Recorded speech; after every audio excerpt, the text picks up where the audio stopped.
Netflix has had a 7% pop after reporting their Q4 numbers just a moment ago, which has all but confirmed what investors were wondering, and that's if the bottom has finally been put in for Netflix. And I can tell you it surely has, at least for the time being. And now that question has been replaced with probably a better one, and that's if this is the perfect time to buy. The stock is still down about 50% from those highs placed back in 2021, but we've already seen about an 80% increase in the stock price since the low has been put in just a few months ago, which means there is still some room for growth ahead. So make sure to stick around to the end of the video, as we'll discuss all the details that you need as a value investor to make an investing decision. We'll walk you through the key financial data here, the top line, bottom line, balance sheet, cash flows, and finally we'll end off concluding this video with an analysis using our intrinsic value calculator to see the buying points that are present with Netflix's stock currently. And if you do enjoy content like this, make sure to smash that like button and subscribe, because we post on here regularly analyzing the businesses you want to see the most. And also make sure to comment your thoughts on the video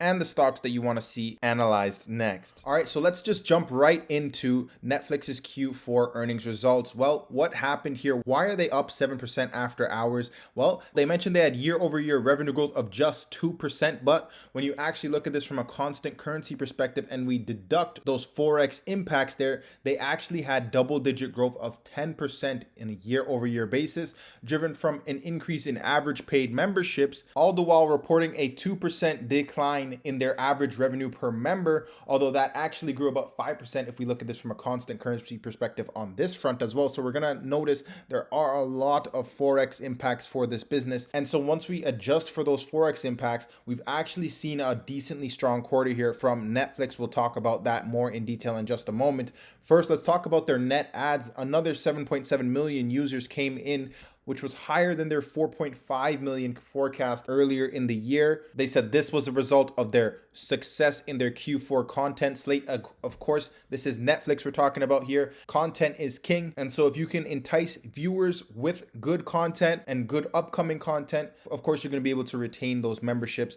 And that's what they were focused on. Now we can actually see how they highlighted how these Forex impacts did impact this business. Well, it took them from 17.8% reported operating margin from what should have been 20% operating margin if we operated on a constant currency perspective. Ultimately took them from 6.5 billion in operating income down to just 5.6 billion. Still decently strong numbers, especially when we compare this to 2020, but overall a decrease from last year's results. Now, if we look at this just from this quarter's perspective, they only were able to capture about $550 million in operating income. That's just 7% operating margin. Very, very thin numbers, especially when we compare this to their previous quarters where they were up in that high teens and even 25% back at the start of 2022. So huge hit to their margins, but they're expecting a strong rebound for the first quarter of 2023. We will definitely be checking in to see if they can make good on that promise there. That being said, they did bump up those global streaming paid memberships to 230 million globally, 4% increase there, and it allowed them to produce about 332 million in free cash flow. Now, if we look at this chart here from Main Street Financial Data, the first link in the description and today's video sponsor, we can use this chart here to actually see how Netflix has been able to produce revenues over time. And as you can see, US, Canada, Europe, Middle East, and Africa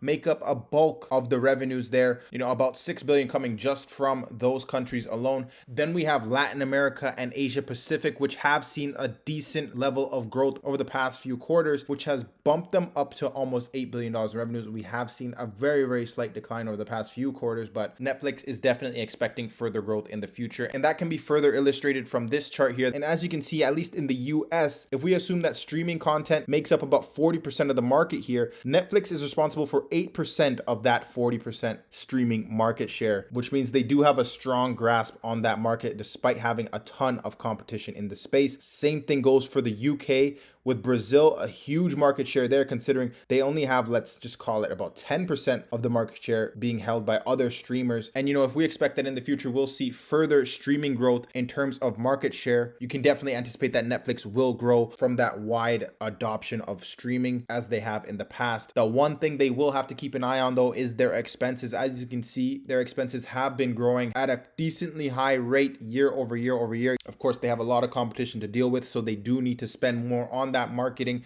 but also developing the content and whatnot. So they need to keep an eye on their costs there. But if we look at what the management thinks about this quarter, they said they led the industry in streaming engagement in revenue and profit. They've been exceeding their own forecasts. They recently launched a new lower priced ad supported plan, and they're pleased with those results as well. They're expecting to increase operating margin in 2023 versus this year, as they said this year was a bit of a challenge here. And they're also expecting that by the end of the year, they should produce at the very minimum $3 billion in free cash flows for 2023, which for a streaming business is very strong at this current point in time. Now, they did also touch on their competition, mentioning that it is not easy to build a large and profitable streaming business, but they're operating out of a position of strength currently. They do have that advantage as being the first mover in this space, and that allows them to lean into that big growth opportunity ahead of them. Now, if you look at this from a balance sheet perspective, at least from this chart produced by Main Street, we can see they do have a ton of assets on the balance sheet here. Now, that is intangible assets with a lot of content assets, content rights,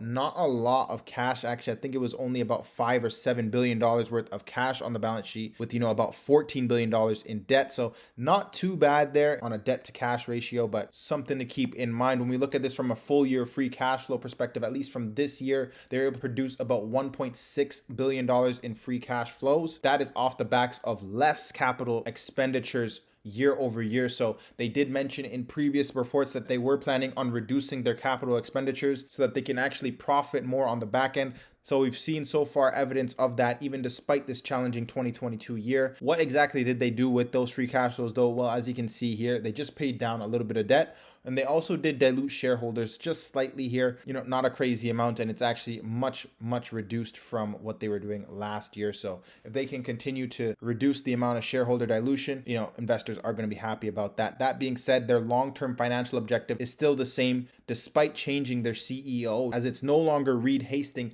They now have a joint CEO partnership right now at the helm, which are focused on sustaining double-digit revenue growth, expanding their operating margin, and delivering positive free cash flows. Now, before we jump into our calculator here, let's see what they've been able to do over the past few years. We can see they have had that operating income expansion in recent years. Now it's been, let's just say, at a constant rate of about $5 to $6 billion or so. So if we enter that into our calculator here and we expect a 10% return, they do not pay a dividend currently. And if we expect that on a conservative basis here, they can have just 10% or double-digit growth here for the next 5 years like they're setting out to do. That drops down to about 7% for the 5 years after that on a 30 PE like they're currently trading at. The stock should be worth about $362 per share. Right now, we're sitting at $315 per share. So bit of upside there. In the best case scenario, let's say they actually improve on what they're mentioning here, decent double-digit growth here at 15%. That stabilizes out at, let's just say, 10% for the next 10 years. On a 35 PE, the stock will be worth about $589 per share. If we look back at where this stock was just back in 2021, it was up at almost $700 per share. So in a best case scenario here, we have them conservatively back at $600 per share. Definitely something that's doable by the management team going forward, especially if we can get a healthy rebound in the economy here from these suppressed levels. Now, in the very worst case scenario, let's say they can only grow at just 3%